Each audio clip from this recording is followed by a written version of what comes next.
लोकसभा निवडणुकीच्या रणसंग्रामामध्ये जिथे मोठमोठे पक्ष आपला प्रचार करण्यासाठी प्रसिद्ध कलाकार मंडळींना निवडणुकीच्या मैदानात उतरवत असताना दिसत आहे, तिथेच दुसरीकडे पीस पार्टीचे राष्ट्रीय अध्यक्ष डॉक्टर अयूब हे या दिवसांमध्ये महाराष्ट्रात जोरदार दौरा करताना दिसत आहेत। या संदर्भात आज मिशन लोकसभा या खास मुलाखतींच्या कार्यक्रमात आपण बघणार आहोत डॉक्टर अयूब यांची आमचे मुंबईचे ब्युरो चीफ संतोष सिंग यांनी घेतलेली ही खास मुलाखत। पीस पार्टी अपने स्थापना के दिन से ही 2008 में बनी है और तभी से समाज के उन कमजोर वर्गों के लिए संघर्ष कर रही है जो अभी तक शोषित, पीड़ित और उपेक्षित हैं। उसमें मुसलमान, अति पिछड़ा और अति दलित समाज। अगर मुसलमानों के साथ मजहब के नाम पर भेदभाव हुआ है तो समाज के पिछड़े वर्ग, अति पिछड़े वर्ग के साथ जात के नाम पर भेदभाव हुआ है और दलित वर्ग में अति दलित के साथ उसके साथ भी जात के नाम पर भेदभाव हुआ। तो 75% ये समाज आजादी के बाद से आज तक अभी तक उनको न्याय और इंसाफ नहीं मिला है। पीस पार्टी उनकी लड़ाई लड़ रही है और हमारा मिशन है कि रंगनाथ मिश्रा कमीशन की रिपोर्ट लागू की जाए, जिससे मुसलमानों को उनका हक और अधिकार संविधान के अनुरूप मिले। उसी तरीके से केलकर की सिफारिश लागू हो तो अति पिछड़ों और अति दलितों को भी उनकी आबादी के हिसाब से उनका हक और अधिकार और न्याय मिले। जब तक ये 75% जो शोषित, पीड़ित, उपेक्षित समाज है, जब तक ये विकसित नहीं होंगे, न तो समाज विकसित होगा और न तो देश का विकास होगा। तो अल्पसंख्यकवाद का विरोध करती है। मुसलमान अल्पसंख्यक नहीं, मुसलमान मुसलमान है नहीं।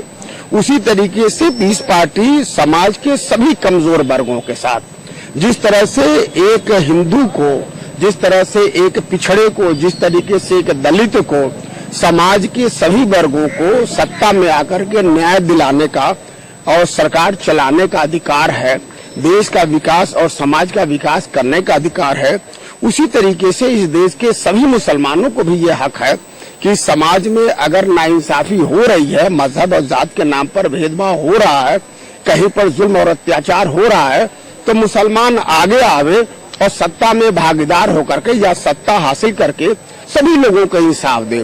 तो पीस पार्टी सिर्फ मुसलमानों के लिए नहीं, मुसलमानों की ही बात करती है और समाज के उन तमाम वर्गों को, जैसे 29% अति पिछड़े समाज की आबादी है, 12% अति दलित समाज की आबादी है, मगर इनकी हिस्सेदारी 1% से भी कम है। तो जहां मुसलमान 25% की हिस्सेदारी 1.5% से कम है, तो इनकी आबादी के हिसाब से इस तमाम वर्गों को उनको हक और अधिकार दिलाना चाहती है।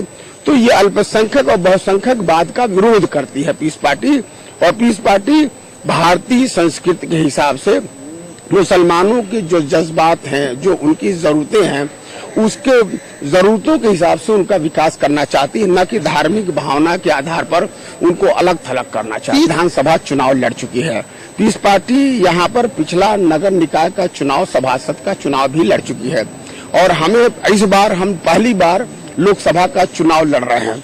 जिस तरीके से उत्तर प्रदेश में पहली बार विधानसभा का चुनाव लड़ करके पीस पार्टी 4 विधायकों को जिताने में कामयाब हुई और वहां पर 5वीं सबसे बड़ी पार्टी हो गई पहले ही चुनाव में। मुझे पूरी उम्मीद है कि इस बार लोकसभा के चुनाव में हम मजबूती से लड़ेंगे और कामयाबी हासिल के यहाँ पर सरकार, जो आने वाली सरकार है, वहाँ सरकार बनाने में पीस पार्टी की अहम भूमिका हो। महाराष्ट्र के साथ उत्तर प्रदेश की सभी सीटों में, उत्तराखंड, हरियाणा, दिल्ली, झारखंड, बिहार, इन सभी प्रदेशों में पीस पार्टी मजबूती से चुनाव लड़ रही है। वहाँ पर उसका संगठन है जिस तरह से महाराष्ट्र में पीस पार्टी का संगठन है। हमारे बगल में भाई हनीफ पटेल जी हैं जो यहाँ महाराष्ट्र में प्रदेश इकाई के अध्यक्ष हैं। उसी तरीके से हर जगह हमारा संगठन है।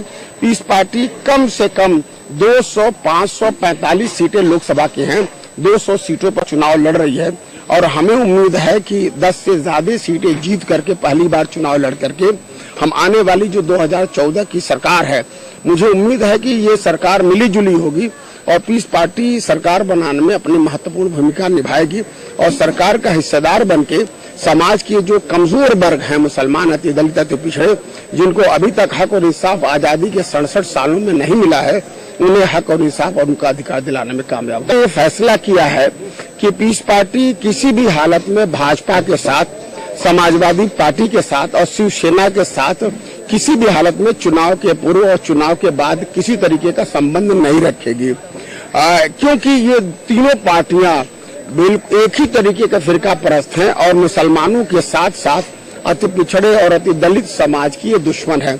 इसलिए इनसे किसी तरह का संबंध और किसी तरह का तालमेल नहीं रखेगी और चुनाव में आने के बाद जो भी विकल्प बनेगा और जो पीस पार्टी के इन मुद्दों पर रंगनाथ मिश्रा कमीशन की जो सिफारिश लागू करने की बात करेगा, जो केलकर आयोग की सिफारिश लागू करेगा, जिससे कमजोर हिंदू पिछड़े भाइयों को और दलित भाइयों को जिसको हक अधिकार मिलेगा, उसके साथ पीस पार्टी सकारात्मक भूमिका निभा करके सरकार बनाने की प्रयास करेगी। समाजवादी पार्टी तो मुसलमान का वोट बैंक नहीं है, चूंकि मुसलमान के पास कोई विकल्प नहीं था और समाजवादी पार्टी के बहकावे में और उनके झूठे नारों में पीस पार्टी मुसलमान आ गया।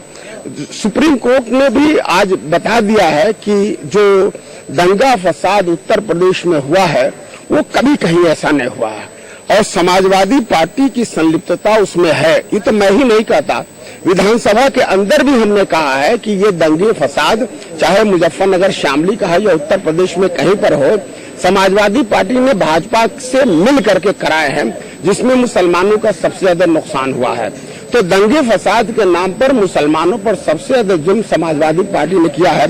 मुसलमान को समाजवादी पार्टी का असली चेहरा सामने आ गया है। मुझे लगता है कि अब ऐसे जालिमों पर भरोसा न करके वो पीस पार्टी पर भरोसा करेगा और उसे जीत दिलाएगा।